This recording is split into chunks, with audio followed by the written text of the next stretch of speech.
सुविधा को ध्यान आप लोग के लिए एक बहुत ही इंटरेस्टिंग कक्षा 11 की हिंदी बुक से एक वीडियो बना रही हूँ जो आप लोग के लिए सुविधा प्रदान करेगा।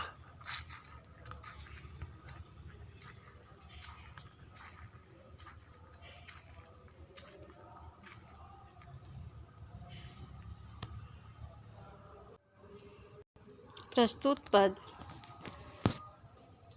आदिकालीन कवि विद्यापति द्वारा लिखित है। विद्यापति आदिकाल के कवि तो थे, लेकिन उनकी कविता भक्ति प्रधान थी। भक्ति में भी श्रृंगार रस प्रधान कविता है। ये विद्यापति पदावली से लिया गया है। इसका संपादन रामवृक्ष बेनीपुरी के द्वारा किया गया है। रामवृक्ष बेनीपुरी के द्वारा बहुत सारी पदों का संपादन किया गया है, जिसमें आपकी टेक्स्ट बुक में, आपकी पाठ्य पुस्तक में ये 2 पद है। एक संजोग श्रृंगार से संबंधित है और दूसरा वियोग श्रृंगार से संबंधित है। इसमें हम अभी चर्चा करेंगे पहले पद का। पहला पद जो संजोग श्रृंगार से नहीं बल्कि वियोग श्रृंगार से संबंधित है। अब यहाँ होता क्या है संयोग और वियोग श्रृंगार। संयोग श्रृंगार में प्रेमी और प्रेमिका का मिलन, प्यार, अनुभूति, विचार का मिलन, ये सब का बोध होता है। जबकि वियोग श्रृंगार में अलगाव की स्थिति, विरह की स्थिति का वर्णन होता है। तो मैं पहले पद का भाव आप लोग के सामने रखती हूँ, प्रस्तुत करती हूँ। चानन भेल विषम सर्रे, भूषण भेल भारी। प्रस्तुत पंक्ति के माध्यम से कवि विद्यापति कहते हैं कि जब गोपियाँ अर्थात राधा श्री कृष्ण के वियोग से जल रही थी, श्री कृष्ण के आने का वाट जोड़ रही थी, तो उसी समय का ये प्रसंग है। और लिखा हुआ है कि चानन भेल विषम सर्रे, भूषण भेल भारी। चानन मीन्स होता है चंदन। चंदन जो सर में लगाने से, माथे पर लगाने से शीतलता प्रदान करता है, वह यहाँ ऐसा प्रतीत हो रहा है कि राधा अपने सर में चंदन लगाई है, तो यह चंदन भी अभी विषम लग रहा है। उनकी आतुरता के कारण, उनकी व्याकुलता के कारण, उनकी बेचैनी के कारण। और यह भूषण भेल भारी, वह जो आभूषण पहनी है, वह जो गहना पहनी है, वह भी बहुत भारी प्रतीत हो रहा है। सपनहु नहीं हरि आयल रे, गोकुल गिरधारी। ये हरि श्री कृष्ण सपने में भी नहीं आए। हे गोकुल के गिरधारी, आप तो चले गए, लेकिन सपना में भी नहीं आते हैं।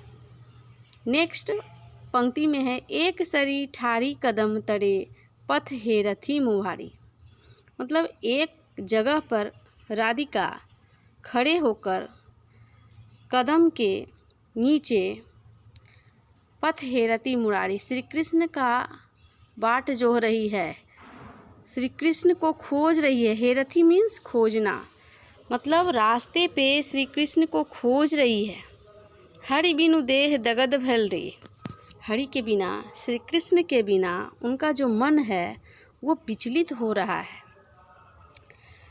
बेचैन हो रहा है। झामर भेल साड़ी, और झामर मीन्स मलिन, और साड़ी भी मलिन पड़ रहा है, लेकिन श्री कृष्ण नहीं आ रहे हैं। हरि बिनु देह दगद भेल रे, झामर भेल साड़ी। जाह जाह तोहि उद्धव है, तोहे मधुपुर जाहे। उद्धव जो कृष्ण के सखा हैं, उन्हें गोपियाँ कहती हैं कि हे उद्धव, आप जाइए और जाकर मधुपुर मीन्स मथुरा जाइए और जाकर श्री कृष्ण को कहिए, अपने सखा को कहिए। नेक्स्ट लाइन में है चंद्र बदनी नहीं जीव तिरे।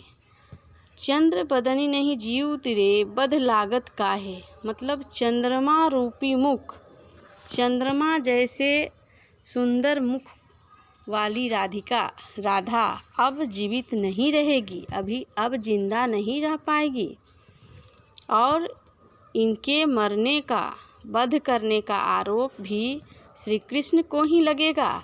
ऐसा राधिका उद्धव को कहती हैं कि आप अपने सखा को जाकर कहिए कि मैं चंद्र बदन नहीं जी उतरे, चंद्रमा जैसा सुंदर मुख वाली राधिका अब मैं जीवित नहीं रहूँगी।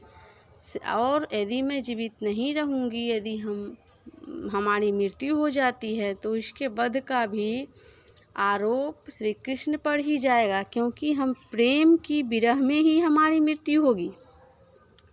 भनहि विद्यापति मन दय रे, सुन गुणमती नारी। विद्यापति कहते हैं कि यह तो बहुत बड़ी विडंबना है कि प्रेम तो एक ऐसी चीज़ है जिससे एक व्यक्ति को दूसरी व्यक्ति से अच्छी सहानुभूति होती है, अच्छी भाव होता है।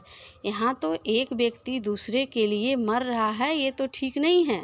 तो राधा का ध्यान विचलित करने के लिए ये प्रसंग विद्यापति लिखे हैं कि भनहि विद्यापति मन दय रे, सुन गुणमती नारी। हे गुणशील नारी, गुणवती नारी, सुनो, आज आयत हरि गोकुल रे, आज हरि गोकुल आएंगे। पथ चलू झट झाड़ी, इसलिए जाओ और जाकर उनके आने का बाट जो हो। ये ऐसा इसलिए कवि कहे हैं क्योंकि यदि राधा का ध्यान कभी नहीं विचलित करते, कभी नहीं हटाते, तो यदि उसकी मृत्यु हो जाती तो यह आरोप, मृत्यु का आरोप राधा पर ही, श्री कृष्ण पर ही लगता और ये सर्वथा अनुचित था। Thank you.